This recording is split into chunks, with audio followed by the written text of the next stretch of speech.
ॐ सर्ववेदान्त सिद्धान्त गोचरं तमगोचरं गोविन्दं परमानन्दं सद्गुरुं प्रणतोऽस्म्यहम्। বিবেক চূড়ামণির যে বিষয় এ সম্বন্ধে আপনারা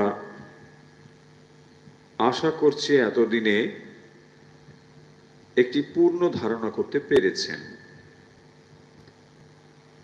বিবেক চূড়ামণি আসলে বিচারের পথ। যে বিষয়ে আমরা কর্মের দিক থেকে, ভক্তির দিক থেকে বা জ্ঞানের দিক থেকে চর্চা করে থাকি, বেদান্ত সেই বিষয়কেই বিবেক চূড়ামণির দ্বারা, বিচারের দ্বারা কিভাবে আত্মতত্ত্ব লাভ করা যায় সেই বিষয়ে আমাদের সাহায্য করে। এখন প্রশ্ন হতে পারে যে বিচারের দ্বারা কি আমরা সত্যকে লাভ করতে পারি? বিচারের দ্বারা যতদূর লাভ করা যায় নিশ্চয়ই তা আমরা লাভ করতে পারি। এখন বিচার জিনিসটি বুদ্ধির কাজ,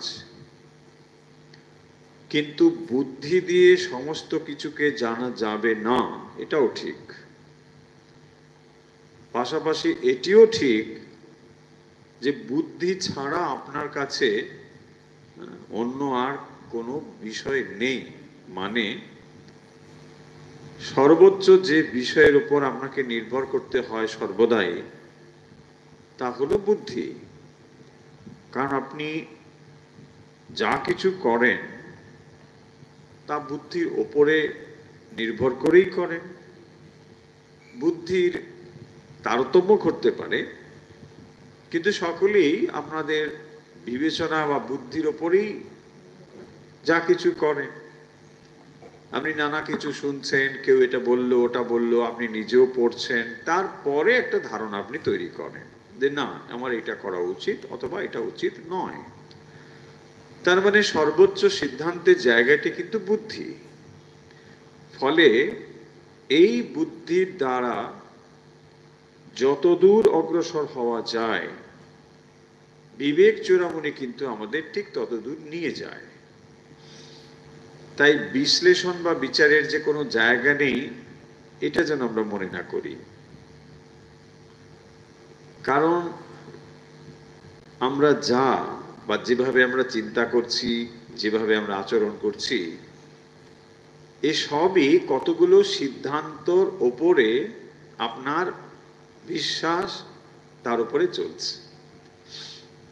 আপনি ধরেই নিয়েছেন সকালবেলা ঘুম থেকে ওঠা ভালো। ধরুন এটা আপনি শুনেছেন, বিবেচনা করেছেন, তারপরে সিদ্ধান্ত নিয়ে অ্যাকশন করছেন। যদি মনে করেন যে ওঠাটা ঠিক নয়, সেটাও আপনার বুদ্ধি আপনাকে বলেছে, তাই না? অর্থাৎ আমি বলতে চাইছি, যা কিছু আপনি করছেন, সেটা ভালো হোক মন্দ হোক, সবটাই আপনার বুদ্ধির ওপরেই আপনি করছেন। যদি মনে হয় যে না, এটা উঠে কিছু লাভ নেই বা এটা করে এমন কিছু লাভ নেই, সেটা আপনার বুদ্ধিই বলেছে আপনাকে। বলতে চাইছি, শাস্ত্র হোক, বাইরের যে কোনো মানুষই আপনাকে যা কিছু বলুক, সমস্ত কিছু আপনি আপনার সিদ্ধান্ত নেন বুদ্ধি থেকেই। তাহলে যদি আপনার জীবনে কোনো পরিবর্তন আনতে হয়, প্রথম সেটা আনতে হবে বুদ্ধি স্তরে, তাই না? ধরুন আমি উদাহরণ দিচ্ছি মানে বোঝার জন্য। এতদিন ধরুন আপনি কফি খেতেন, আপনার ধারণাই ছিল কফি খাওয়া ভালো, তাই আপনি কফি খেতেন। এখন আপনি জানতে পারলেন, যেভাবেই হোক না কেন, যে না, কফির থেকে চা খাওয়াটা ভালো। জাস্ট উপমা হিসেবে বলছি। এবার আপনি কি করছেন, কফিটাকে ছেড়ে দিলেন, চাটা শুরু করলেন, বলছেন না আমার এটাই আমি এখন মনে করছি এটাই ভালো, আমি নানা দিক থেকে বিবেচনা করতে পারি, সেটা বই পড়ে হতে পারে, ডাক্তারের কথা হতে পারে, যে কিছু হতে পারে। তার মানে দেখুন, অ্যাকশনটা চেঞ্জ হওয়ার একেবারে ভেতরের জায়গাটি হচ্ছে বুদ্ধি। বুদ্ধির স্তরে না পরিবর্তন হলে অ্যাকশনে পরিবর্তন হবে না।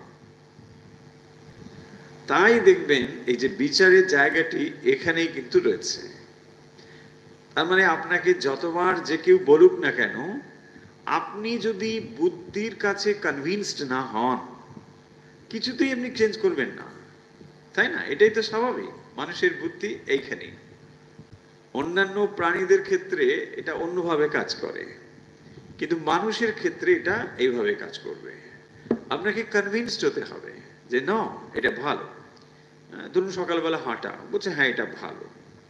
আপনি হয়তো জানেন ভালো, কিন্তু অ্যাকশনটা শুরু হচ্ছে না, কারণ এটা বুদ্ধির স্তরে এখনো সিদ্ধান্ত ঠিক সেই স্তরে এখনো আসেনি। শুনেছেন ভালো, কখনো হয়তো একটু ভুলক্রমে হেঁটেও ফেলেন, কিন্তু যখন মনে হবে যে না এটা ছাড়া কোনো ব্যাপারই না, হাঁটতেই হবে, তখন দেখবেন আপনি কোনো কথা ছাড়াই হাঁটবেন। যদি কেউ বলে হাঁটতে যাবেন না, তবু আপনি হাঁটবেন না। তার মানে বুদ্ধির স্তরে পরিবর্তন হলে জীবনের সমস্ত স্তরে তার প্রতিফলন পড়বে। তাই বিবেক চূড়ামণি আমাদেরকে যেভাবে অ্যাপ্রোচটা করে, এটি আসলে বুদ্ধি স্তরের অ্যাপ্রোচ। আপনাকে কতগুলো জিনিস একেবারে স্পষ্টভাবে বিচার করে দেখিয়ে দেওয়া হচ্ছে, এইগুলোতে যদি আপনি কনভিন্সড হন, বুঝতে পারেন, তাহলে দেখবেন যে হ্যাঁ আমি নিশ্চয়ই এটাকে গ্রহণ করতে রাজি আছি। তারপরে আপনি হায়ার যে ট্রুথগুলো আছে সেগুলো সম্বন্ধে আপনার অনুসন্ধিৎসা, বিচার, চিন্তা, এগুলোকে কাজে লাগাবেন। ফলে বিবেক চূড়ামণি আপনার গোড়াতে গিয়ে কাজটা করে, একেবারে সমস্যার মূল জায়গাটাতে চলে যায়। যে আমরা যে এই জীবনে সুখ হোক দুঃখ হোক যা কিছু পাচ্ছি, ধরুন আপনি যদি কিছু সুখও পান, সেটা স্থায়ী হচ্ছে না। দুঃখ মিশ্রিত সুখ কিছুটা কিছুটা হয়তো পাচ্ছেন, কারো ক্ষেত্রে আবার দুঃখটাই বেশি, সুখ হয়তো একটু কম, আবার কারো উল্টোটাও হতে পারে, কারো মিশ্রিত হতে পারে। যাই হোক না কেন, এখন এই যে সমস্যা বলছে এটাকে, এর পেছনে মূল যে ব্যাপারটি, কেন এটি হচ্ছে, দেখুন আমরা যদি বলি একটা ইমিডিয়েট কজ আর একটা হলো মানে একেবারে প্রিন্সিপাল কজ। ইমিডিয়েট কজ অনেক কিছু হতে পারে, কিন্তু মূল জায়গাটিতে যেতে হবে। ধরুন আপনার কোথাও একটু ব্যথা হচ্ছে, সেটা ডাক্তারও একটা মেডিসিন দিয়ে ব্যথার ওষুধ দিয়ে কমিয়ে দিল, ঠিকই আছে, এটা আপনার সরাসরি সঙ্গে সঙ্গে ব্যথাটা কমে গেল, কিন্তু এই ব্যথাটা একটা কারণ থেকে তো হচ্ছে, এমনি তো হবে না। তাহলে ওই সমস্যার মূলে গিয়ে সমাধান করা, এটা একটা সমাধান হতে পারে। তাহলে এই সমাধানটা হবে তুলনামূলকভাবে পার্মানেন্ট সমাধান, পার্মানেন্ট সলিউশন। আর এই সমস্যাটা তাৎক্ষণিক একটা সমাধান হয়ে গেল। এখানেই এরা বিচার বিশ্লেষণ করে দেখেছেন যে জীবনের যে সমস্যাগুলো আমরা ফেস করছি, সকলেই করছি, এমনকি আচার্য শঙ্কর তিনিও জীবনকে দেখেছেন। তো এই যে গ্রন্থ রচনা করছেন, তিনিও জীবনকে দেখেছেন, ঘাত প্রতিঘাত, ভালো মন্দ, এগুলোকে তিনি দেখেছেন। দেখে তিনি এইটি সমাধান দিচ্ছেন যে সমস্যার মূলে তোমাকে যেতে হবে। তুমি যদি সমস্যার মূলে না যাও, তার একটা সমাধান একদিক থেকে হয়তো হবে, কিন্তু আবার 10খানা সমাধান মানে সমস্যা এসে হাজির হবে। তাই হয়ে চলেছে আমাদের। মানে আমরা অনেক সময় এরম করে বলি, ছাদে এক জায়গায় ফুটো, জল পড়লো, আপনি সেখানে খানিকটা কিছু দিয়ে বন্ধ করে দিলেন, আবার ওখান থেকে জল পড়ছে আরেকটা পাশে। এই কাণ্ডই তো আমাদের জীবন। দেখুন, একটা ফুটো বন্ধ করছেন তো ওদিকে 10টা ফুটো খুলে গেল, মানে ছাদ পুরো ঝরঝরে, ঝল পড়ছেই ঝল পড়ছে। তার খানিকটা এখানে ফুটো বন্ধ করতে করতে ওখানে 10টা ফুটো হয়ে গেল। এই তো চলছে। এরা তখন দেখছেন, দেখো এইরকম করে তো সমস্যা হবে না সমাধান। মূল যদি তুমি সমস্যাটাকে বুঝে নাও আর ওখানে যদি কাজ করো, তাহলে একটা সমাধান কিন্তু ভালোভাবে হবে।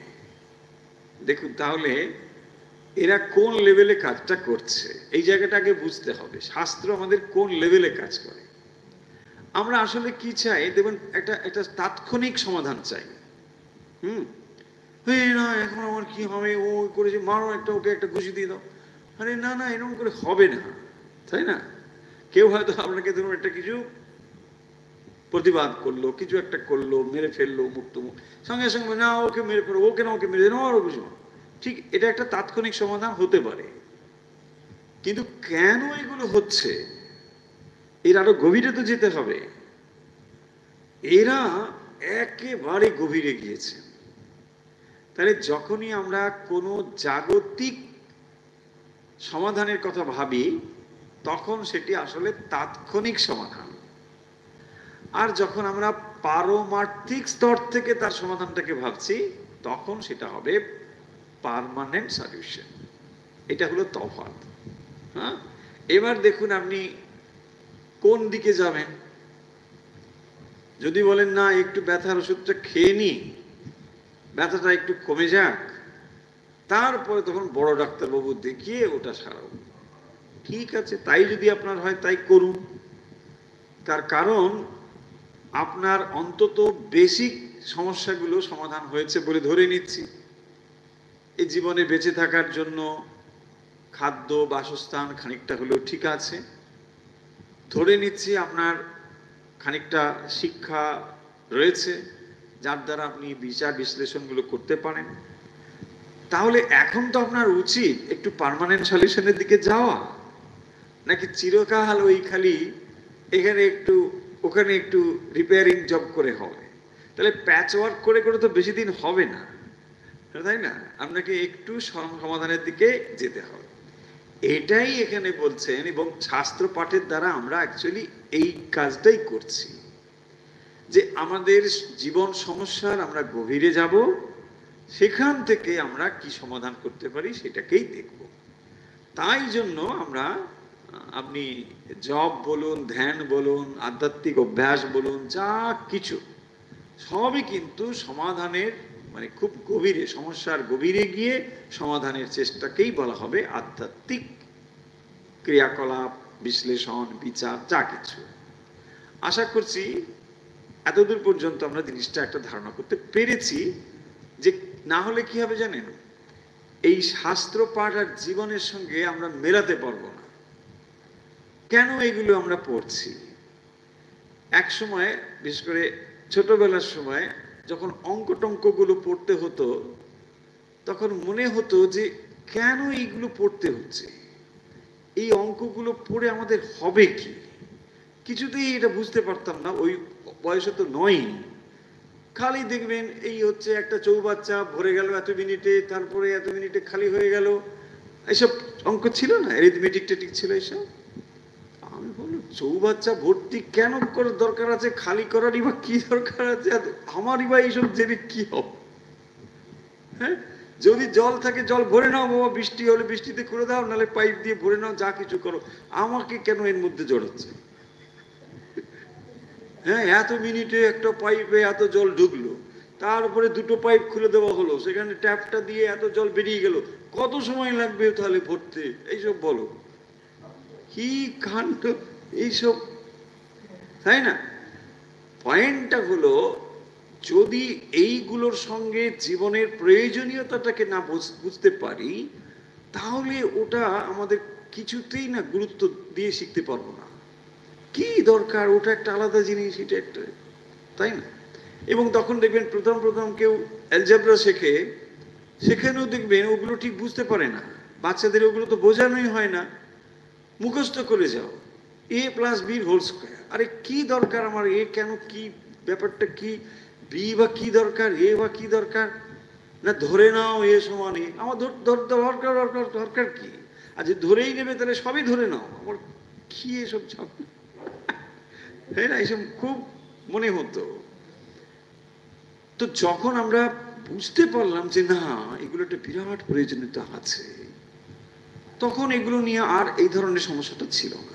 ঠিক ঠিক এক্স্যাক্টলি এই কথাগুলো বলার তাৎপর্য হলো যে এগুলো যেন এমন না মনে হয় আমরা কতগুলো সাবজেক্ট যেমন স্কুলে কলেজে পড়েছি, একটা সাবজেক্ট পড়তে হবে, এটা পড়ে যাচ্ছি, ভালো লাগুক না লাগুক পড়ে। নো, এই যে জিনিসগুলো আমরা পড়ছি, এগুলো আপনি কোথাও পরীক্ষা দিয়ে সার্টিফিকেট দেখিয়ে বিরাট কোথাও একটা ধন্যবাদ নেবেন, এসব ব্যাপার নয়। কেন পড়ছেন তাহলে? আপনার জীবনের মূল্যবান সময় তাকে আপনি এই চিন্তার ভিতরে কেন নিয়ে আসছেন? কারণ এইগুলো আপনার নিজের জীবনের কাজে লাগবে, আপনার জীবনের সমস্যা সমাধানের জন্যই এগুলো। আমাদের জীবন যে যেখানেই থাকি না কেন, যত বড় যত ছোট যেখানেই জীবনের যেমন স্তরেই থাকি না কেন, এই সমস্যা কিন্তু সকলেরই সমান, এটা বুঝতে হবে।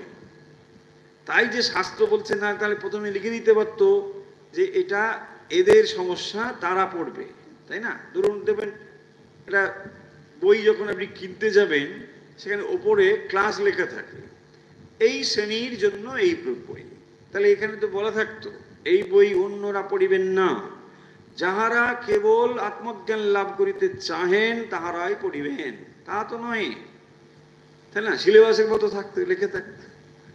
তখন আপনি বুঝলেন এটা আমার জন্য নয়, এটা সবার জন্য। কেন না, এই সমস্যাটা সবার। আপনি ধনী হতে পারেন, নির্ধন হতে পারেন, অর্থবান হতে পারেন, প্রতিপত্তিশালী হতে পারেন, যশস্বী হতে পারেন, এই সমাধান আপনারও দরকার। তাহলে জীবনের যে কোনো পর্যায়ে আপনি থাকুন না কেন, এই সমস্যার সমাধান না হলে কিছুই হলো না। একটা হয়তো হলো, কিন্তু তার বিশেষ কিছু মর্যাদা লাভ কিছু নেই। কেন নেই? ধরুন আপনার খুব যশ নাম, আপনার ছবি ঘরে ঘরে হচ্ছে, ঘরে ঘরে হচ্ছে, একটু বাড়িয়ে বললাম, অতদূর হবে না। তো ধরুন কারো কারো বেশি থাকে, কল্লোট্টর, আপনার হাজার সমর্থক আছে, মানে মেনে নিন, কিন্তু তাহলেও আপনি নিজের কাছে ঠিক যেমন ছিলেন তেমনই আছেন। 10 জন আপনাকে নিয়ে অনেক নাচানাচি করতে পারে, হ্যাঁ, আপনার ছবি এখানে মোড়ের মাথায় সেখানে ঘুরছে, উত্তুম হচ্ছে, কিন্তু আপনি ঠিক দরজা বন্ধ করলে কি জিনিস, হ্যাঁ জানেন। এবং আপনার যে দুঃখ কষ্ট যন্ত্রণা যা রয়েছে, মনের ব্যথা, সে কিন্তু আপনার ওই নিভৃতেই হচ্ছে। মানে মূল সমস্যা হচ্ছে এই যে একদিন আমি মারা যাব, আমি শেষ হয়ে যাব, মৃত্যু ভয়, এগুলো জীবের আছে কি না? ধরুন আপনার ছবি মোড়ের মাথায় ওখানে যাই যেভাবেই ব্যবহার হোক না কেন, যদি হয়, আপনার কি মনে হবে যে না, আমি মৃত্যুহীন এক জীবন লাভ করেছি, হ্যাঁ, আর কোথাও না থাকুক, আমার ছবি মোড়ের মাথায় থাকবে? হতে পারে সেখানে পাখি টাকি কিছু করবে, কিন্তু এতে কি আপনার কিছু আনন্দ হবে? কিছুই আনন্দ। তার মানে যে পয়েন্টটা বলতে চাইছি, আপনি যদি এ পৃথিবীর সম্রাটও হন, বিরাট আপনি এত প্রতিপত্তিশালী একজন মানুষ, তবুও জানুন এই সমস্যার সমাধান আপনার না হলে আপনার ভয়, মৃত্যু ভয় সব আপনাকে গ্রাস করবে, বরং বেশি গ্রাস করবে।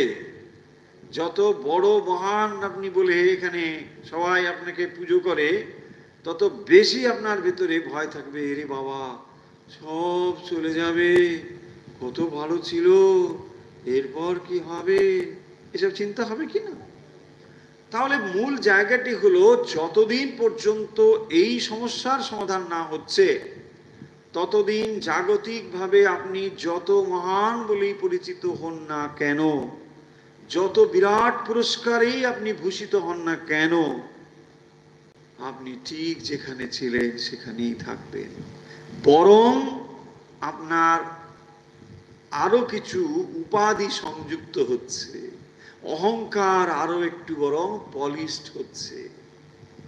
ভাবুন, অধ্যাত্ম জীবন বিশ্লেষণ করে আপনাকে শিখিয়ে দিচ্ছে যে যেগুলোকে তুমি বিরাট বিরাট তোমার যশ প্রতিপত্তি ভাবছো, তুমি একটা বিরাট অ্যাচিভ করেছো বলে মনে করছো, এগুলো কি আসলে?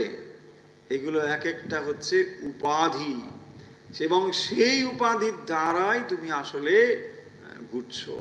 উপাধি মানে এক ধরনের অহংকার, তাই না? ধরুন আজকে আপনি এই চেয়ারে বসছেন, কথার কথা, কালকে যদি আপনার বিরাট একটা সম্বর্ধনা কেউ দিয়ে, ধরুন বিরাট একটা আপনি হয়ে গেলেন, হ্যাঁ ইনি কাল থেকে অমুক শান্তি মন্ত্রী যন্ত্রী বা কিছু একটা হয়েছেন, ধরুন কথার কথা, তখন আপনাকে এই চেয়ার দেওয়া মানে আপনি অপমান বোধ করবেন। ইস, এরা জানে না, হ্যাঁ হে ভগবান এদের ক্ষমা করো, এরা জানে না আমার স্থান কত উচ্চে, হে আমার চেয়ারে কোনো কুশান নেই, আমি কি করে বসতে পারি, হ্যাঁ তো অপমান করবার অধিকার এদের কে দিল? এইসব নানা কথা আসবে, তাই না?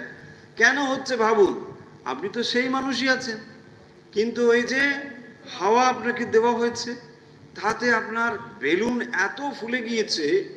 হ্যাঁ এই হয়, কিন্তু মানুষের এই কাণ্ডই হয়। হ্যাঁ, একজন মানুষ দেখবেন স্বাভাবিকভাবেই সাধারণ মানুষ ছিলেন, তারপরে যেই তার আস্তে আস্তে প্রতিপত্তি এটা ওটা বাড়া শুরু করলো, সে নিজেকেও ভাবতে শুরু করলো যে আমি কি না কি হয়ে গেছি। বাস, তার সঙ্গে যদি কেউ একটু তো হ্যান্ডসারি, তুমি হ্যান্ডশেক করবে, এটা কি করে হতে পারে? তাহলে কি বলতে চাইছি এর দ্বারা এবারে চলে আসুন, অনেক এদিক ওদিক ঘোরা হয়েছে, এবার চলে আসুন মূল জায়গায়। মূল জায়গাতে এর আগের দিন যা পড়া হয়েছিল সেখানে আপনাদের একটু ধরিয়ে দিই, তাহলে বুঝতে পারবেন যে আমরা এত সময় যে কথা বললাম সেগুলি হ্যাঁ কিরকম। সেগুলো বলছিলেন এখানে 292 292 নম্বর শ্লোকে,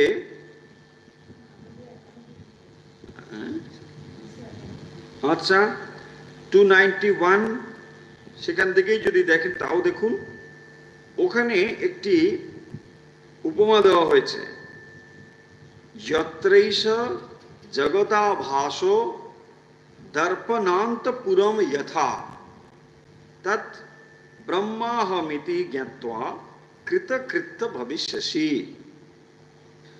যথা দর্পণান্তপুরম বলছেন, দর্পণে একটা নগরের প্রতিবিম্ব যেরকম হয়, যত্র এষ জগৎ আভাস, যাতে এই জগৎ প্রতিভাসিত, তৎ ব্রহ্ম অহম ইতি জ্ঞাত্বা কৃতকৃত্য ভবিষ্যসি। তো বলছেন একটা আয়না, সেই আয়নার দিকে যখন আপনি দেখছেন, কি দেখছেন না, যা ওই আয়নার উপরে প্রতিবিম্বিত হচ্ছে আপনি সেটাকেই অবিকল তাই দেখছেন। কিরকম, ধরুন একটা লাল ফুল যদি আয়নার কাছে রাখা হয়, আয়নাটিকে আপনি লালই দেখছেন, ফুলটা সরিয়ে নিলে আয়নার কোনো রং নেই, তাহলে আয়নাটাকে লাল দেখছি কেন না, সেখানে একটা লাল ফুল রাখা হয়েছে।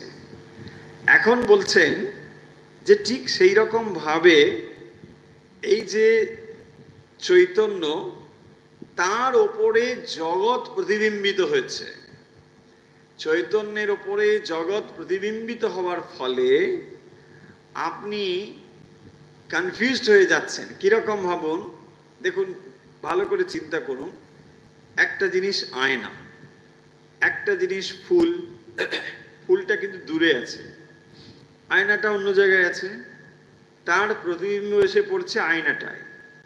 আপনি সহজেই এই দুটো জিনিসের মধ্যে কনফিউশন হচ্ছে না, তার কারণ দুটো আলাদা বুঝতে পারেন, ফুলটাকেও আপনি আলাদা জানেন, আয়নাটাকেও আলাদা জানেন, তাই আপনার কোনো কনফিউশন নেই। এবার দেখুন তো, যদি ফুলটা আপনি না জানেন, ফুলটা আপনি জানেন না, কেবল আপনি আয়নাটাকেই জানেন, ধরুন ফুল জিনিসটি যে প্রতিবিম্বিত হয়েছে এই পোর্শনটা আপনার জানা নেই, তাহলে আপনি কি দেখছেন? না, লাল আয়না। কি দেখছেন? লাল আয়না। বলছে না, ওটা লাল নয়। এই কথাটা আপনি কিছুতেই বুঝতে পারবেন না। বলছে না, আর ওটা লাল নয়, ফুলটা লাল। আমি দেখলাম আয়নাটা লাল। হচ্ছে কি না? এই পুরো জিনিসটি আমাদের ভেতরে এইভাবেই ঘটছে। তাহলে যেটাকে আমরা আত্মা বলছি, সেই আত্মা অখণ্ড সত্তা, তাকে ভাঙা যায় না। যায় না মানে কেউ ভাঙতে পারছে না তা নয়, এটা ভাঙার যোগ্যই নয়। যে ধরুন এটা বড় কাউকে যদি দিয়ে দেওয়া হয় পালোয়ান, সে ভেঙে দেবে। বলতে না, এটা ভাঙা যাবে না। কেন ভাঙা যাবে না? এটা অখণ্ড সত্তা। বলা হয়েছে যে আকাশকে যেমন বিভাজন করা যায় না, ঠিক সেরকম করে ভাঙা যাবে না। তাহলে ভাঙা যদি না যায়, এই যে আমরা জগৎকে দেখছি, আপনি জগৎকে দেখছেন, আমি জগৎকে দেখছি কোথায়? দেখো, আপনি যে জগৎকে দেখছেন, এই যে এটা ওটা ওটা দেখছেন, এটা প্রতিবিম্বিত কোথায় হচ্ছে? আপনি দ্রষ্টা, আপনার ভেতরে প্রতিবিম্বিত হচ্ছে। ভালো করে জিনিসটার মজাটা বুঝুন। কেন এই বিষয়টি এত মজার, এত এত গুরুত্ব আছে? এই যে বলছেন এটা পিলার, কে বলছে? আপনি তো বলছেন, তাই না? তাহলে আপনি বলছেন পিলার, উনিও বলছেন পিলার, তার থেকে আপনি সিদ্ধান্ত করছেন ডেফিনেটলি এটা পিলার। কিন্তু এমন একজন কেউ এসে বলতে পারে এটা পিলার নয়, এটা চৈতন্য। যিনি চৈতন্য দর্শন করেছেন, আত্মজ্ঞানী, তিনি বলছেন না না না না না, এটা পিলার বলছো কেন? এটা চৈতন্যই, এটাই সেই আত্মা। তিনি বলবেন। এখন যেই আমরা দেখছি, দেখুন আমরা জাগতিক বিষয় কিভাবে করি, মেজরিটি, আমরা মেজরিটি বলছি এটা এটা পাথর, সব পাথর, তাই না? কিন্তু কারা মেজরিটি? তারা সকলেই এই অজ্ঞানের মধ্যে রয়েছে।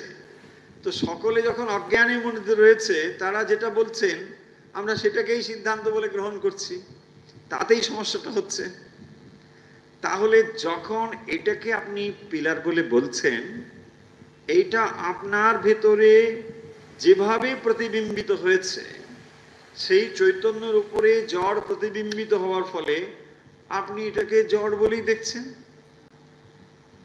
এই কথাটি এই শ্লোকের ভেতরে বলছে যে তৎ ব্রহ্ম অহমিতি জ্ঞাত্বা। তৎ ব্রহ্ম, কোনটি তাহলে ব্রহ্ম? ওই দর্পণটাই হলো ব্রহ্ম। আরে বাবা, ভাববেন না দর্পণ বলছে আমি রোজ সকালবেলা ব্রহ্ম দর্শন করি। কেন?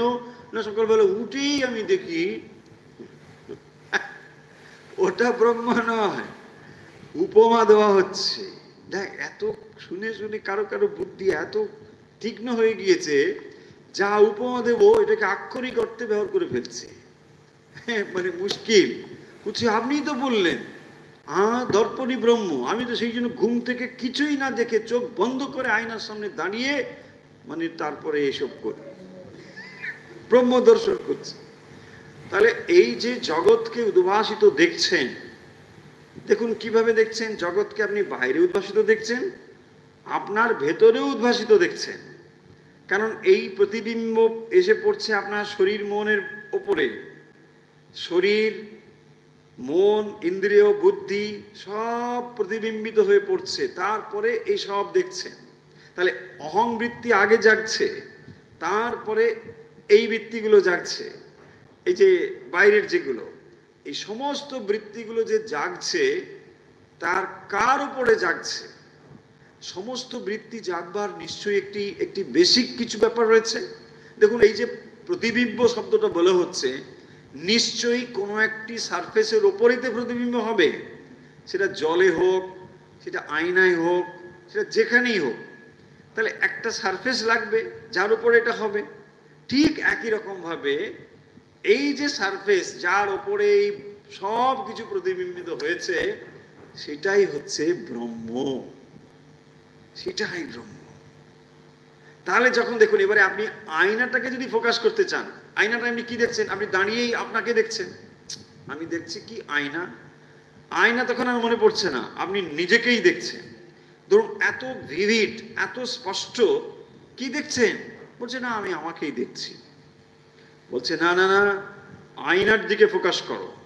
এবার দেখুন, যদি আপনাকে আয়নার দিকেই ফোকাসটা করতে হয়, তাহলে আয়নাতে যেগুলো দৃশ্য হচ্ছে ফোকাসটা সেখান থেকে সরাতে হবে কিনা? দৃষ্টিটা যদি ওখান থেকে সরান, কেবল তখনই তো আপনি আয়নাটাকে বুঝতে পারবেন আলাদা করে, তা নাহলে আয়না আছে বলে বুঝবেন কি করে? ধরুন একটা অত্যন্ত সুন্দর একটা আয়না যদি থাকে, যেখানে কোনোভাবেই প্রতিবিম্ব বলে বোঝার উপায় নেই, অনেক সময় কনফিউশন হয়ে যায় না? অনেক বড় বড় জায়গায় দেখবেন বিরাট সব গ্লাস ক্লাস দেওয়া আছে ওদিক ওদিক করে, তখন কোন দিকে যাবে না বি কনফিউশন, এদিকে গ্লাস না ওদিকে গ্লাস, না ওদিকে ডোর না ওদিকে কি, বোঝাই যায় না। তার মানে পরিষ্কার বোঝা যাচ্ছে, ঠিক এই রকম ভাবে যখন আপনার ভেতরে এই জিনিসটি প্রতিবিম্বিত দেখছেন, আপনি এত কথা শোনার পরেও কনফিউজ হয়ে যাচ্ছেন। কিন্তু বলছেন বাস্তবিক কোনো একটি জিনিস প্রতিবিম্বিত হতে গেলে একটি কোনো কিছুর উপরে তো প্রতিবিম্বিত হবে। দর্পণ এর মতো একটা ক্ষেত্র না হলে তার উপরে প্রতিবিম্ব হয় কি করে? সব কিছুর উপরে তো প্রতিবিম্বিত হবে না।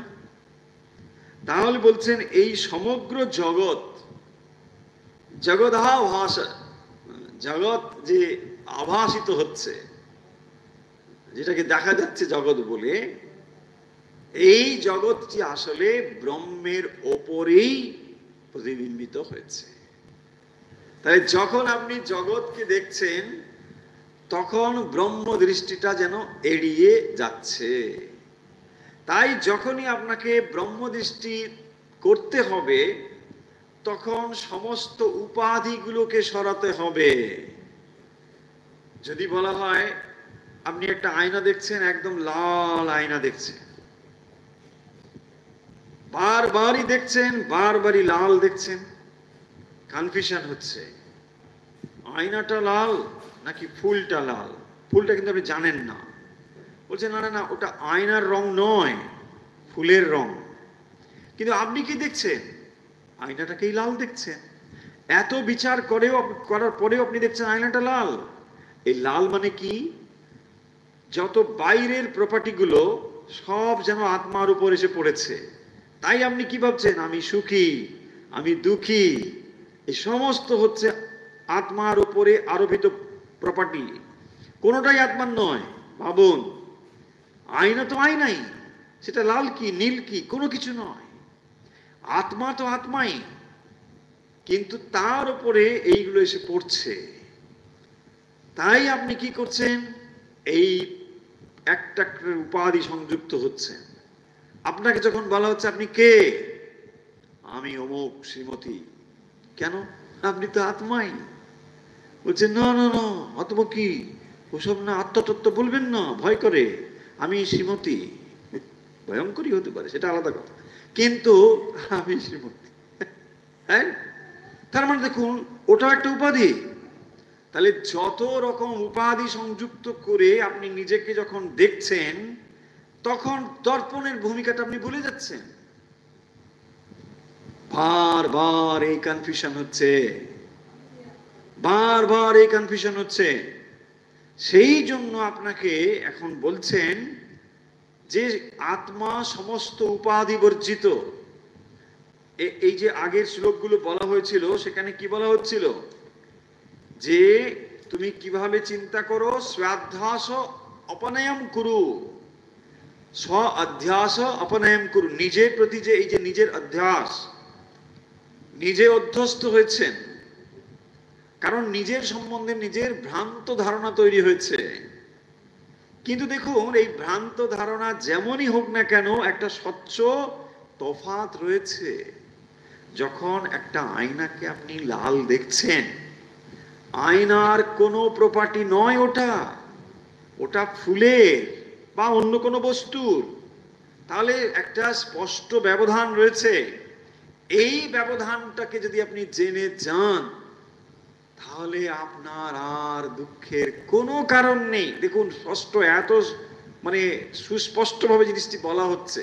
একবার ধারণা করুন, তাহলে বুঝতে পারবেন যে কি ব্যাপারটা ঘটছে। যেহেতু এই শরীর মন এর সঙ্গে আমরা সংযুক্ত হয়ে নিজেকে আমি আমি করছি, সমস্ত উপাধি এখান থেকেই তৈরি হচ্ছে, সেলফ ডেলিউশন এখান থেকেই তৈরি হচ্ছে।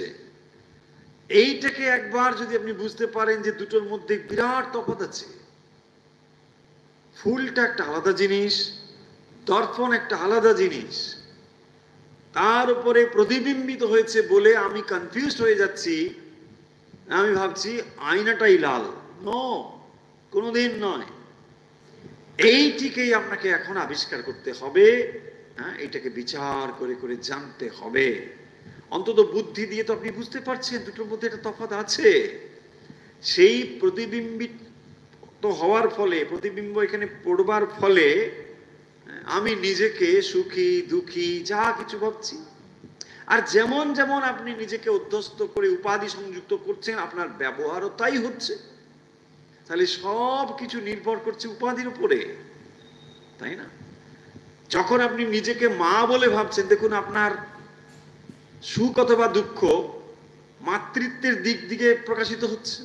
মা হিসেবে আপনার আনন্দ থাকতে পারে, দুঃখ থাকতে পারে, যা কিছু থাকুক। তাহলে যদি আপনি বলেন যে আমার সুখ এবং দুঃখ এটাকে আমি ত্যাগ করতে চাই, তাহলে আগে আপনাকে উপাধিটা ত্যাগ করতে হবে,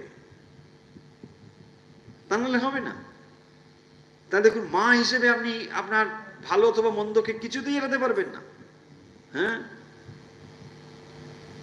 এটা আছে। ধরুন স্ত্রী হিসেবে বা স্বামী হিসেবে তার কর্তব্য দায়িত্ব ভালো মন্দ থাকতে পারে, নিশ্চয়ই রয়েছে।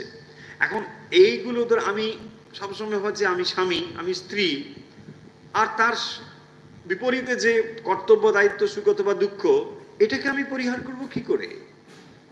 তার মানে আমাকে এটা বুঝতে হবে আমি ভূমিকা পালন করছি স্ত্রী পুরুষ মা বাবা যাই কিছু, এটা আমার ব্যবহারিক ভাবে, কিন্তু পারমার্থিক ভাবে আমি স্ত্রী পুরুষ এগুলো থেকে পৃথক, সম্পূর্ণ আলাদা। এই জায়গা যদি না আমরা পৌঁছতে পারি, তাহলে এই দুটো ব্যবধান কিছুতেই বুঝতে পারবো না। বিবেক চূড়ামণি আমাদেরকে ওই বিচার বিশ্লেষণ করে ওই জায়গাটা নিয়ে যাচ্ছে। যে অন্তত বুদ্ধি দিয়ে তুমি বুঝে নাও, তুমি যে এই দুটোর মধ্যে জড়িয়ে দুঃখটা পাচ্ছ, এখান থেকে বেরিয়ে আসবার একটা স্পষ্ট রাস্তা রয়েছে। তুমি একবার সচেতন হও, একবার সেটা নিয়ে ভাবো, তাহলে হবে। সেই জন্যে আগের সূত্রগুলোতে মানে শ্লোকগুলোতে বলা হয়েছিল যে স্বাধ্যাস অপনয়ম পুরো স্ব অধ্যাস। অধ্যাস কাকে বলে? সত্য বস্তুকে মিথ্যা মানে জিনিস রূপে জানার নামই হলো অধ্যাস। যে জিনিসটি যা নয় তাকে তা বলে জানছি। কিরকম না, এই যে শরীর মন বুদ্ধি, এটা আসলে জড় বস্তু, এটা কোনো চেতন বস্তু নয়, অথচ এটাকে আমি বলে ভাবছি। দেখুন, এইটাই হচ্ছে সব থেকে মানে একদম মূল যে অজ্ঞান, এটা হচ্ছে মূল অজ্ঞান। সমস্ত দুঃখের হেতু হলো এইটাই। এই জায়গাটি থেকে বেরোতে হবে।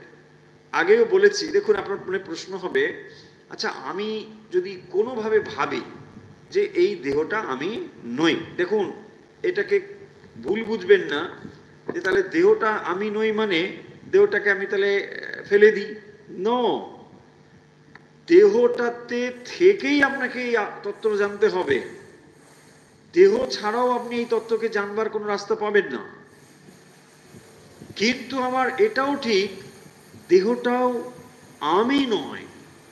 দেহটা আপনার ব্যবহার করার একটা জিনিস, এটা ঠিক, কিন্তু দেহটা আপনি নয়। কি রকম? প্রশ্ন হবে যে যদি দেহটা আমি নই, তাহলে আমি এই দেহটাকে ব্যবহার করতে পারবো কিনা? প্রশ্ন একটা আসতে পারে না? যে ধরুন আমি বুঝলাম, আমি কোনোভাবে হয়তো চিন্তা করছি, বুঝলাম মানে এটা অত সহজ নয় যে আমি মনে মনে ভাবছি, ধরুন আমি এই শরীরটা আমি নই, ঠিক, আমার শরীর যন্ত্রটা কাজ করবে তো, এটা অন্যরকম ভাবে কাজ করবেন, তা সমস্যা হয়ে যাবে না তো? একদম হবে না, কোনোভাবে কনফিউশন হবে না, একদম হবে না। কিরকম দেখুন, বড্ড ডিস্টার্ব হচ্ছে। কিরকম না, যখন আপনি রাত্রে ঘুমিয়ে যাচ্ছেন, তখন কি আপনার এই দেহটা আমার বলে বোধ আছে? নেই। কিন্তু দেখুন, তখনও দেহটা সুন্দরভাবে কাজ করছে, সুন্দর কাজ করছে। আপনি তো খাবার দাবার খেয়ে ঘুমিয়ে পড়লেন, হজম করার জন্য যা যা কাজ, রক্ত ঠিকঠাক জায়গায় নিয়ে যাওয়ার কাজ, রিপেয়ারিং এর কাজ, হ্যাঁ, শ্বাস বায়ু এখানে ওখানে নিয়ে যাওয়ার কাজ, কত কাজ চলছে ওখানে, বিশাল কাজ চলছে, তাই না? এক একটা ছোট ছোট কোষের মধ্যে এইসব নিয়ে যাচ্ছেন, সাপ্লায়ার টাপ্লায়ার সব যাচ্ছেন। কি নিয়ে যাচ্ছে ভাই? অক্সিজেন নিয়ে যাচ্ছে, চলো চলো চলো। কি যাচ্ছে? মানে কার্বন ডাই ওরা কাজ করছে, সাপ্লায়ার টাপ্লায়ার যাচ্ছে, তাই না? রক্ত সে যাচ্ছে। আপনি কিছু জানেন? আপনি কিছুই জানেন না। যখন আপনি ঘুমিয়ে যাচ্ছেন, একদম সাউন্ড স্লিপে আছেন, এই যে এত কাণ্ড আপনার দেহের মধ্যে ঘটছে, তার কোনোটাই আপনার জানা নেই। এই দেহটা তখন আমার, আমি, এই জগৎ, কোনো বোধই নেই। তা না থাকা সত্ত্বেও দেহ কাজ করছে কি না, এখান থেকেই তো বোঝা যায় আত্মবোধ দেহতে না থাকলেও দেহ কাজ করবে। অনেক সময় এই কনফিউশন হয় বলে এটা ক্লিয়ার করে দিচ্ছি। যদি আমার দেহ বোধটা চলে যায়, তাহলে আমি নির্বোধ হয়ে যাবো না তো? না, নির্বোধ হবেন না, বরং আপনি বোধের সর্বোচ্চ অবস্থায় পৌঁছবেন। আপনার বুদ্ধি বোধ অনেক বেশি পরিষ্কার হবে। তাহলে যখনই আমিত্ব এখান থেকে চলে যাবে, তখনও দেখবেন এটা কাজ করবে, এমন নয় যেটা কাজ করবে না। তাহলে এখন এটা কাজ করছে পুরো আমিত্ব সংযুক্ত হয়ে, তখন এটা আমিত্ব বিযুক্ত হয়ে কাজ করবে, এবং এটা খুব ভালোভাবেই কাজ করবে। এখন কাজ ভালোভাবে করতে পারছে না। কেন পারছে না জানেন? ওই সর্বদাই আমি আমি করছি বলে। ধরুন একটা ইনস্ট্রুমেন্ট তৈরি হয়েছে, এটা একটা ইনস্ট্রুমেন্ট, এটা ফাংশন আছে। এখন আমি যদি এটাকে আমার বুদ্ধি দিয়ে কোনোভাবে এটাকে ডিস্টার্ব করতে থাকি, তাহলে এটা যে ওয়েতে ফাংশন করার কথা সেভাবে করবে? করবে না।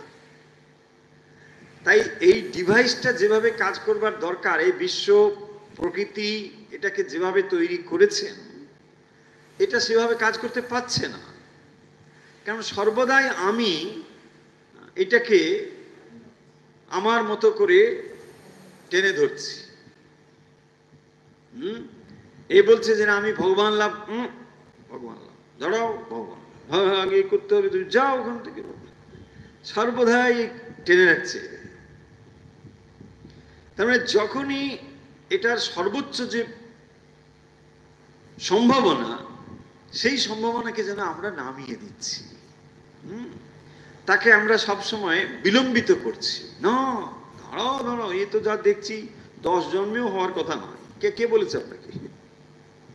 কেউ বলেনি, আপনি নিজেই সিদ্ধান্ত করে দিয়েছেন। তার মানে এই ইনস্ট্রুমেন্টটা যিনি তৈরি করেছেন, সেই ইনস্ট্রুমেন্টটা যেভাবে ফাংশন করার কথা ছিল, আপনি সেখানে অহং সংযুক্ত করে সেটাকে অন্যভাবে কাজ করতে দিচ্ছেন, ডিস্টার্ব করে দিচ্ছেন প্রতিবারে।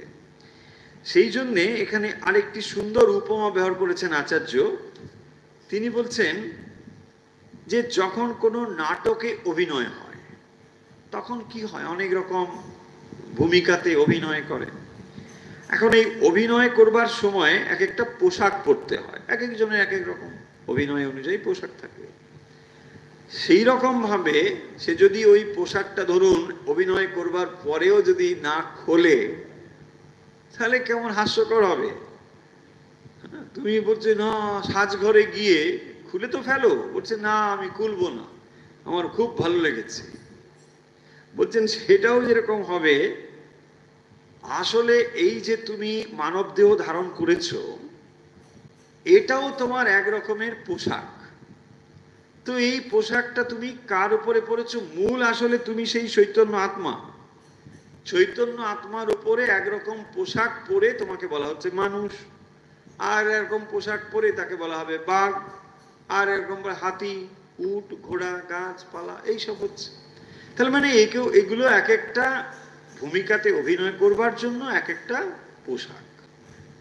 তো তাই জন্য বলছেন যে এই পোশাকটা তো আর তুমি নও, তাই না? পোশাকটা তুমি নও। বলছে না, কিছুতেই আমি খুলতে পারছি না। আরে পোশাক খুলতে পারবে না কেন? না, পোশাক খুললে আমি কি নিয়ে থাকবো? আরে পোশাক ছাড়া তুমি থাকবে, কিছুতেই এটা বিশ্বাস করতে পারছি না। সমস্যাটা বোঝা যাচ্ছে? যেহেতু এই পোশাকগুলো কি, এই পোশাকগুলো শুধু দেহ নয়, দেহর সঙ্গে সংযুক্ত যত উপাধি, এই সব পোশাকের মতো। সমস্ত পোশাককে আঁকড়ে ধরে আছি, সমস্ত ভূমিকাগুলোকে আমি একসঙ্গে চাই। না, এটা ফেলতে পারছি না। আরে এত পোশাক গরমে বাঁচবে না। বলছে না, আমি কোনোটাই খুলতে পারবো না। তাই না? এক একজনের এরকম আছে, দেখবেন সেই ছোটবেলার পোশাকটাও এখনো রেখেছে, মাঝে মাঝে বার করে একটু করে দেখে। হ্যাঁ, ব্যাস, এক সময় তিনি ইহাই ছিলেন। কি অবস্থা! এখনো সেই অতীতটাকে ধরে চলছে, সমস্ত কাপড় জামা সব রেখে দিয়েছে। না দিয়ে আসলে দেখাবে, দেখো তুমি ওরকম নয়, আমি ওরকম ছিলাম। কি অবস্থা! বলছি এই উপাধিগুলোকে তুমি যদি খুলে ফেলো, তখন তোমার আগের চেহারাটা দেখতে পাবে। রাজার পোশাক পরে আমাকে রাজার মতো দেখাচ্ছে, সবাই বলছে কি সুন্দর অভিনয় করেছো, কিছুতেই রাজার পোশাকটা আর খুলতে ইচ্ছে করছে না। হ্যাঁ, খুলবো না কেন? আরে খোলো, তোমার এখন আর ভালো লাগছে না, আবার একটা পড়তে হবে। কোথায় রাজা? হ্যাঁ, ছবি টবি তুলে দেওয়ালে দেওয়ালে রেখে দাও। তিনি রাজার ভূমিকায় অভিনয় করেছিলেন। আরে বাপরে! দেখুন তাহলে কিরকম এই পয়েন্টগুলো মনে হবে, আরে কি কথা বলা হচ্ছে। যখনই আপনি প্রগতির দিকে অগ্রসর করছেন, তখন এগুলো আপনার কাছে মূল্যবান হতেও হতে পারে। যখন আপনি এগুলোকে ছেড়ে এখন প্রস্থানের কথা ভাবছেন, আপনি এখন আত্মজ্ঞানের কথা ভাবছেন, তখন এগুলোর আর কোনো মূল্য নেই। দেখুন, দুটো জিনিসের তফাৎটা বুঝে অগ্রসর হবেন, তা নাহলে ভুল বুঝে যাবেন। বুঝে তাহলে কি ধর্মশাস্ত্র আমাদেরকে একেবারে একেবারে শূন্য করে দিতে চায়, আমাদের কিছুই রাখতে চায় না? ন, একটা জিনিস আপনার লাভ করবার জন্য আপনি চেষ্টা করেছেন, এখন সেটা বুঝে গিয়েছেন, এখন সেটাকে ফেলতে হবে। তাহলে যখন আপনি অভ্যুদয়ের দিকে অগ্রসর হচ্ছেন, অগ্রগতির দিকে অগ্রসর হচ্ছেন, তখন তার একটা ভ্যালু আছে। কিন্তু যখন আপনি যাত্রা শুরু করেছেন অন্য দিকে, তখন আর তার ভ্যালু নেই। আপনার ম্যাচুরিটি এসেছে, এখন আপনি কেন ওগুলো নিয়ে ভাববেন? এগিয়ে চলুন, এগুলোকে ফেলে দিতে হবে। বলছে এগুলো ফেলে দেবো? হ্যাঁ, ফেলে দাও, এগুলো আর দরকার নেই, তাই না? আপনি ক্লাস 1-এ ক্লাস 2-তে কি বইগুলো পড়েছিলেন, আর সেগুলো দরকার আছে? বলছে না, এগুলো থাক, আমি ফেলবো না, আমার হাতে খড়ি হয়েছিল, কি সুন্দর মানুষ। আরে ফেলে দাও, ইউ আর ম্যাচিউর এনাফ। তাহলে ওগুলো একসময় দরকার ছিল, আর দরকার নেই। তাহলে ভাবুন দুটোর মধ্যে তফাৎটা কোথায়। যখন একজন অগ্রগতির দিকে এগোচ্ছে, একটা ছাত্র ধরুন, সে পড়াশোনা করছে, এগিয়ে চলছে, সামনে তার পৃথিবী, অনেক স্বপ্ন, আমি মুখ করবো, চলো তোমাকে তাই করতে হবে। যখন আপনি দেখছেন যে না, এগুলো দিয়ে আমার কিছু হবে না, আমি বুঝে গেছি, আমাকে আত্মজ্ঞানে লাভের দিকে যেতে হবে, হ্যাঁ, তখনই শাস্ত্র বলছে এসো, যেগুলোকে তুমি মূল্যবান বলেছিলে আগে এগুলোকে ফেলো, ফেলে দাও, ওগুলো দরকার নেই আর। বলছে না, আমি ওগুলোকে ফেলতে পারবো না, চলো তাহলে মরো, তাই না? আমরা পোল ভল্টের কথা বলেছি। পোল নিয়ে যখন আপনি একটা লাঠির উপরে চাপ দিয়ে একটা ভোল্ট দিতে হয়, আর একটা গিয়ে উপরে পড়বে।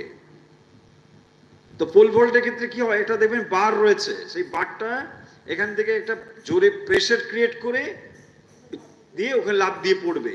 যখনই লাফ দিয়ে পড়বে এই বারটাকে ফেলে দিতে হবে, তাই না? পোলটাকে ফেলে দিতে হবে। পোলটা যদি না ফেলে ক্রস করতে পারবে? তাহলে দেখুন দুটোর মধ্যে তফাৎটা ভালো করে বুঝে নিন। এক সময় শাস্ত্র আপনাকে বলছে যে এই চলো, এগিয়ে চলো, তোমাকে যেতেই হবে, পড়াশুনো করো, অগ্রসর, হ্যাঁ বলেছিল। আবার এই শাস্ত্রই বলছে এগুলো সব ফেলে দাও, এগুলোর কোনো মূল্য নেই, এগুলোর ওই পর্যন্তই মূল্য, আর বেশি কিছু হবে না। বলছে এগুলোতে আত্মজ্ঞান, না না না না, আত্মজ্ঞানের প্রশ্নই নেই। তুমি নাম চাও, যশ চাও, খ্যাতি চাও, প্রতিপত্তি চাও, হ্যাঁ তা হতে পারে, হবে, হয়েছে। এগুলোর কি মূল্য বুঝেছো? বুঝেছি। এবার ফেলতে চাও? যদি ফেলতে চাও ফেলে দাও, এগুলোর আর দরকার নেই। তাই যখনই আপনি এই বিচার বিশ্লেষণের কাছে আসছেন, আত্মজ্ঞান লাভের জন্য আসছেন, তখনই আপনাকে বলা হচ্ছে এই কথাগুলো দুটোর মধ্যে গুলিয়ে ফেলবেন না। হ্যাঁ, নালে মনে হবে কি শাস্ত্র বড্ড বেরসিক টাইপের লোকজন। আরে আমি একটু মজা করব, আনন্দ করব, হ্যাঁ আনন্দ অনেক হয়েছে, এখনো যদি মনে করো ওই আনন্দ নিয়ে থাকবে, তাহলে ওই ধুলো খেলা নিয়ে বেঁধে থাকো। হ্যাঁ, দিন চলে যাচ্ছে, সব শেষ হয়ে যাচ্ছে, না এখন কি ভালো থাকো, কি ভালো করো।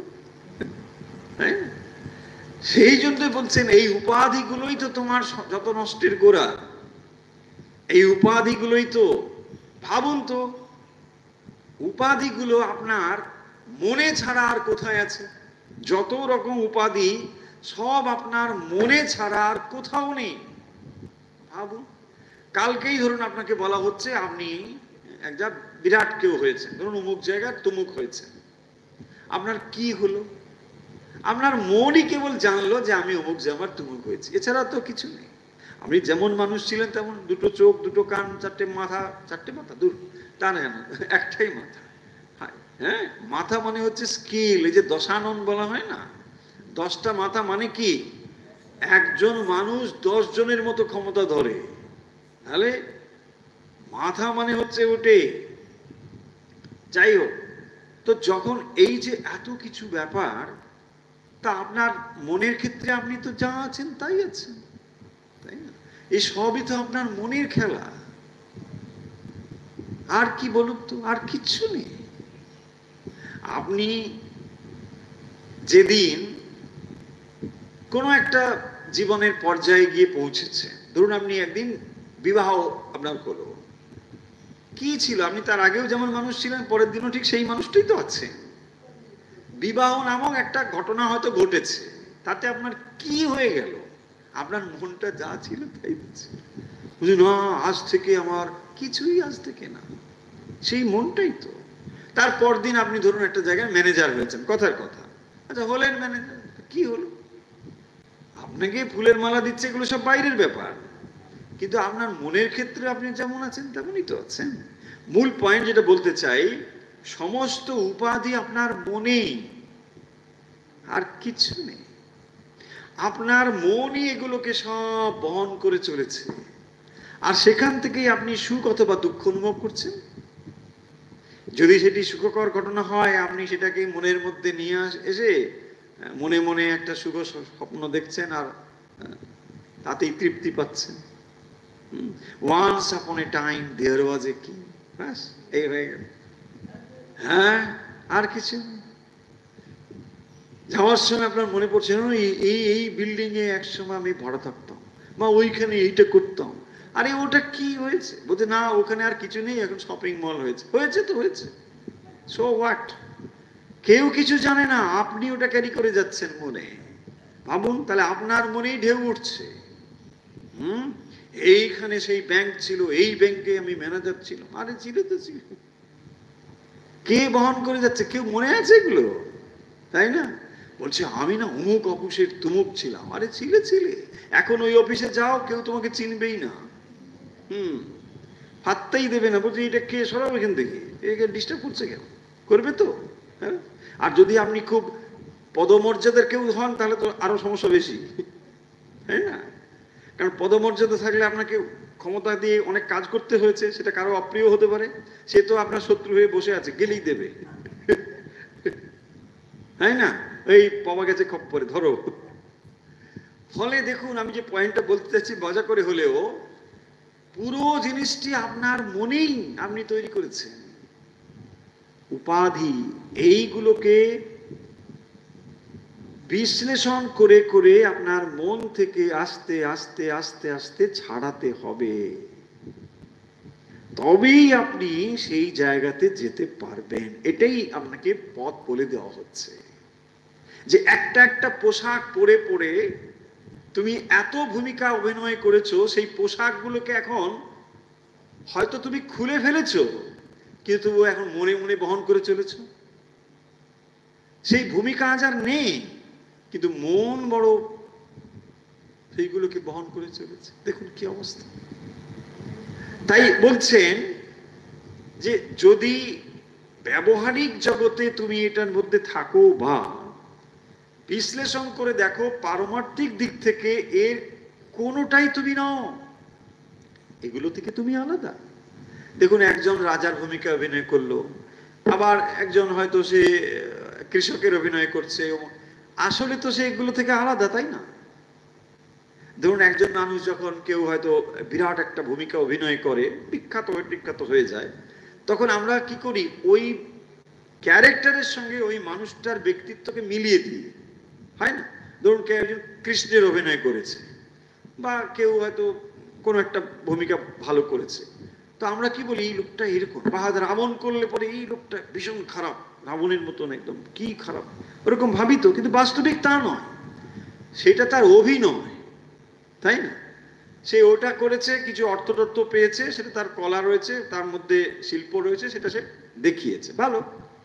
কালকে অন্য ভূমিকা এলে সেটাও সে করেছে, এমন তো নয় যে সে এটা করেছে মানে আর, সে তো অভিনেতা, অভিনয় করাটাই তার পেশা, সেটা করেছে।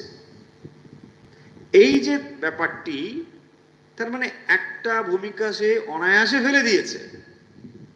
যে ধরুন কৃষ্ণ সেজেছিল, সে বলছেন হ্যাঁ আমি কৃষ্ণ, হ্যাঁ আরে কৃষ্ণ নয়, এখন তুমি গ্রামের চাষা করো।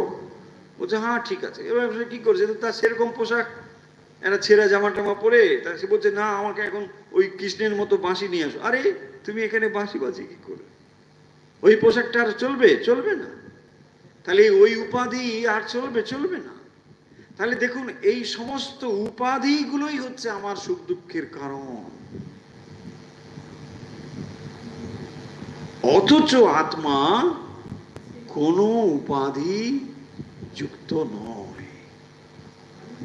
তাই বলছেন, এখানে উপমা দিয়ে আচার্য বলছেন যে যখন একটি ভূমিকাতে কেউ অভিনয় করে, তখন সেই পোশাকগুলোকে সে যেমন ফেলে দেয়, এই রকম করে বিচার করে করে এই পোশাকগুলোকে ফেলে দাও, কোনোটাই সত্য নয়, এগুলোকে ফেলে দাও, দিয়েই দেখো তোমার ভেতরে সেই আত্মা কেমন বিরাজ করছেন।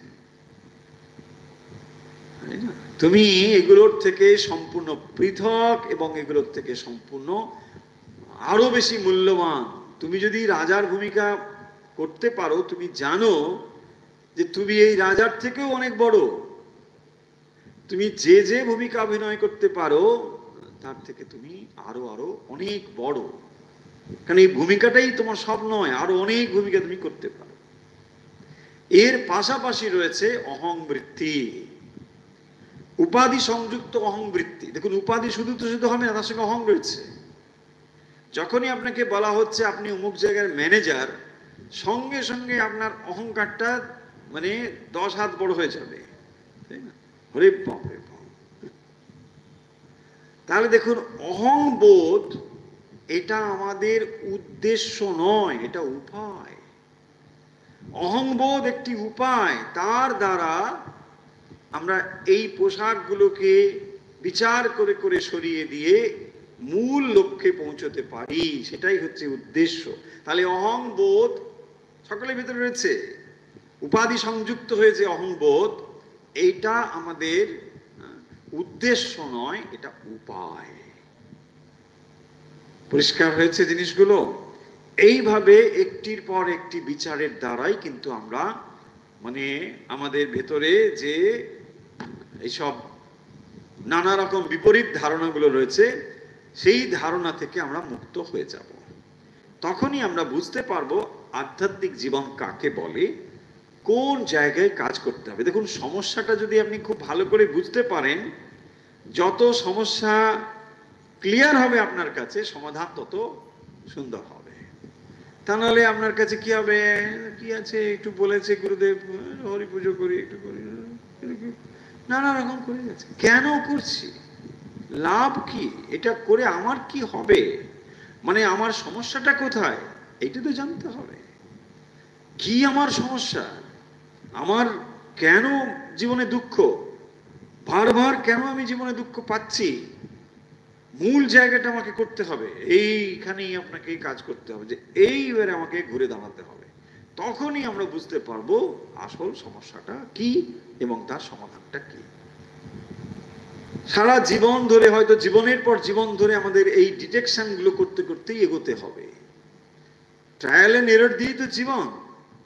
এই করতে করতে দেখবেন একদিন কোনোদিন কোনো জন্মে হয়তো আমরা মূল সমস্যার একেবারে কাছাকাছি পৌঁছে যাব, যে এই কিন্তু মূল জায়গা, শয়তান এখানেই আপনাকে কাজটা করতে হবে। আর এই যে লড়াই, এটা তো কারো বিরুদ্ধে লড়াই নয়, নিজের বিরুদ্ধে নিজের। মজাটা বুঝুন, যদি এইটা অপরে কেউ হতো, ওরে বাপরে কি কাণ্ড হতো, তাই না? কিন্তু এই যুদ্ধ আপনার নিজের বিরুদ্ধে।